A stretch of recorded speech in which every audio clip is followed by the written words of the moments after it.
Çin'de bir ilaç şirketinin kalite ve sağlık standartlarının altında çocuk aşıları sattığının ortaya çıkması ülkede krize neden oldu. Çin'de yaşanan aşı skandalı geçtiğimiz hafta Jilin Eyaleti Gıda ve İlaç İdaresi'nin yaptığı açıklamayla patlak verdi. İdare yapılan araştırma sonucunda sağlıksız 250.600 adet DBT aşısı Shandong eyaletindeki sağlık merkezlerine sattığının belirlendiğini açıkladı. Söz konusu kalitesiz aşıların şu ana kadar kaç çocuk üzerinde kullanıldığı bilinmiyor. En küçüğü 3 aylık bebeklere uygulanan aşının ağır hastalıklara ve ölümlere yol açtığı belirtilirken çocukları ölen anne babaların hükümeti protesto ettiği bildirildi. Çin'in Gansu şehrinde manavlık yapan Çinli baba ve oğulları polisin baskılarına dayanamayıp pazar polislerine bıçaklı saldırı gerçekleştirdi. Pazar polislerinden birinin öldüğü saldırıda birkaçının da yaralandığı belirtildi. Saldırı yapan 3 kişi tutuklandı.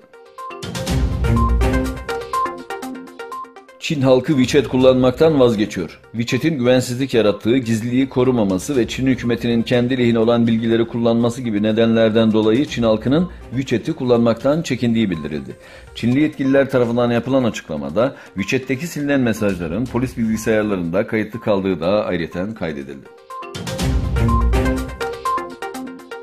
Çin'in çeşitli bölgelerinden topluca Pekin'e gitmek isteyen eski asker ve polislere biletlerin satılmadığı ve tren istasyonlarında engellendiği ortaya çıktı. Eski memurların Pekin'e gidip Çin hükümetini protesto etmesi ve olayları çıkarmasından korkan polisler onları tren garlarında hapis tuttuğu belirtildi.